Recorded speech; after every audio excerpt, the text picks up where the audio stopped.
Hey guys, it's Trina, and today I want to talk about my most anticipated book releases that are coming out this summer. And by the way, most of the books on my list are YA releases, but I believe 2 of them are adult thrillers. So I've got 10 releases coming out this summer that I am just really excited to get my hands on, and the first one I'm going to be talking about today is already out. It came out on June 6th. It is Tash Hearts Tolstoy by Kathryn Ormsbee.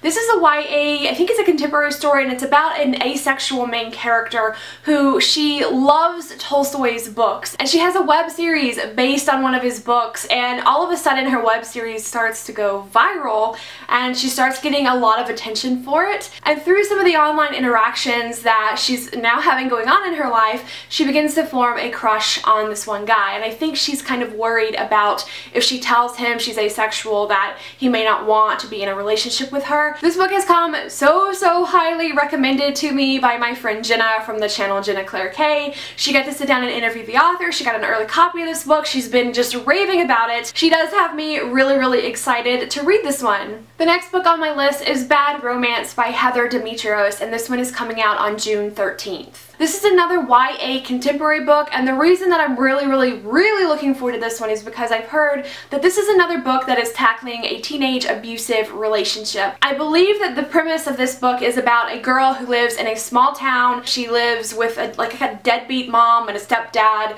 that she's really afraid of, and she just wants to get out of her house, get out of this small town, and then she meets a new guy, they get into a relationship, and she starts to realize she wants to get out of this relationship too. It was not the safe haven that she thought it was going to be. So again, I'm just really interested in seeing how this book is going to explore an abusive relationship. I'm just really interested in this book for the topic alone. I'm really looking forward to Down Among the Sticks and Bones by Seanan McGuire. This is the sequel to Every Heart a Doorway, which I read earlier this year and absolutely loved it. So it is a sequel, but I think it's technically a prequel companion. Every Heart a Doorway was a portal fantasy, which means it was following these kids who they've all found doorways to other realms, and they go into those lands, they live there for several years, they feel like they finally belong and they know their sense of purpose in life, and then all of a sudden they're spit back out into the real world and they're having trouble coping with that. And all these kids' parents have sent them off to this one boarding school where the book is set. Down Among the Sticks and Bones is following 2 side characters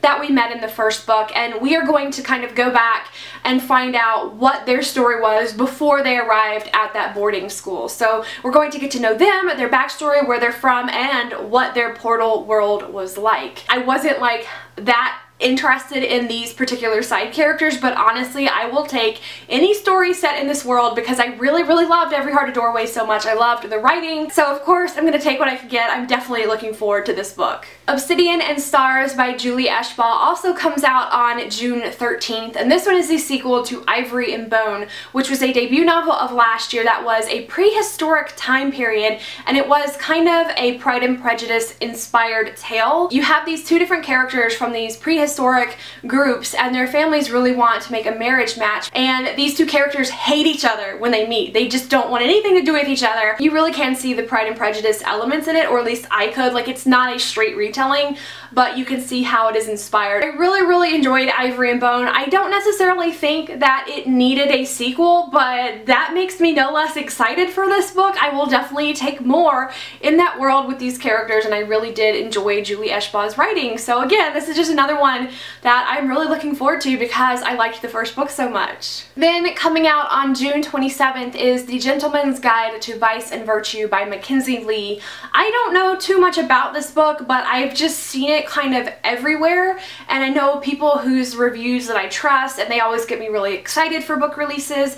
They have been saying how wonderful this book is, like with early readers' copies and stuff. The main thing that I know about this one is that it is a romance between 2 male characters. It is set in 18th century Europe, and it deals with like magical artifacts and these 2 male friends who start to fall for each other among this magical artifact adventure that they're having in historical Europe. So I really honestly don't have my head wrapped around all the details of the summary of this book, but I just know that I keep seeing it and I'm like, I really want to know what this book is about, so I'm really excited to get my hands on it and find out. On to July releases. On July 11th, The Savage Dawn by Melissa Gray is coming out, and this is the third and I believe it's the final book in the Girl at Midnight series, and this is a series that I have really enjoyed. It has an Own Voices Latina main character. It's about a human girl who was raised by mythical creatures in a huge library, and she finds herself getting caught between a war between these two different mythical races,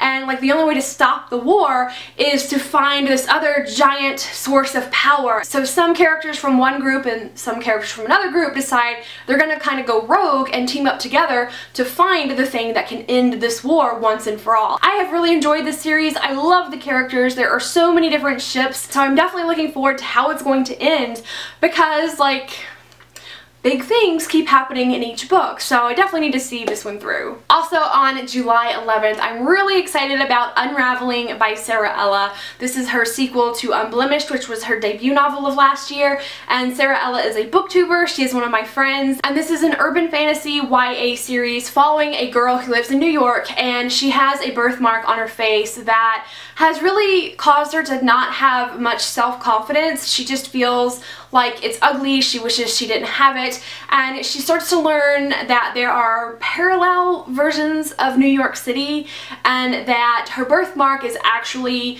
a mark of power. It's a really magical adventure tale. There's the theme of good versus evil, light versus darkness, and true love is a huge theme, and at the end of book one had a lot of stuff happening, and I'm like, I don't know what's happening. I need this second book to see what's going to happen next, you know? So I am really excited for this one, and really happy for my friend Sara that her second book is about to come out. Also on July 11th is Final Girls by Riley Sager. I just heard about this book like a couple of days ago, and I read the premise and I was like, yep, I have to read that one. This is an adult thriller, and it is following a main character who is the sole survivor of this like mass murder that happened, and as she's trying to, you know, cope with the loss of her friends and the media coverage of this and stuff, she discovers that there is kind of this unspoken, unofficial group of final girls. There are a couple of other girls out there who were also the sole survivors of these other attacks that they've experienced, and then one of those girls ends up dead and the whole mystery starts to start again. It's like someone is now coming after all of the people that were the sole survivors, and I don't know, it sounds really mysterious to me, and I definitely just want to read that. Next, I am so excited for The Lying Game by Ruth Ware, which comes out on July 25th. All I needed to know about this book is that it was written by Ruth Ware. I have read both of her other two books, The Woman in Cabin 10 and In a Dark Wood, and while I don't think that her mysteries are the most mind-blowing, I love her writing. She has kept me gripped. She really knows how to build suspense, so I just discovered I love her as a mystery writer, and I want to read more by her. This one is about 4 adult women who they were all formerly friends in school, and they were in this like group called The Lying Game. They played this game, they kept making up rules and like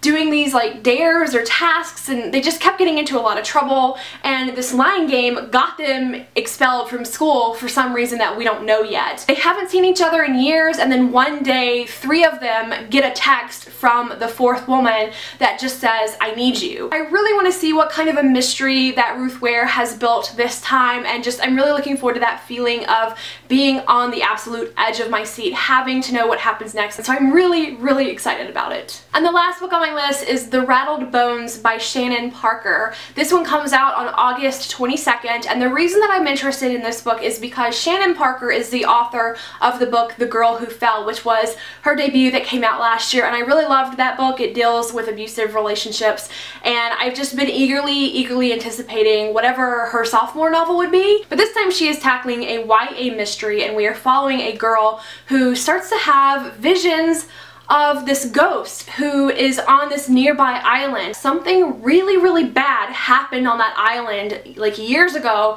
and none of the locals will speak of it. But this ghost keeps appearing to our main character, and she's just trying to figure out why. So I'm just really looking forward to a new book by her, especially to see how she is going to transition into a different genre. I always love it when new authors go to like a totally different genre, and you just get to see more of their writing style. But I'm really looking forward to this one, and definitely definitely cannot wait to read it. Those are my 10 most anticipated summer releases. If you guys are looking forward to any of these, also I would love to hear that, or if I talked about a book you didn't know of before but now you're really interested in it, I would love to hear which ones, and let me know some of your anticipated summer book releases. Thank you guys so much for watching, and I will see you in the comments. Bye!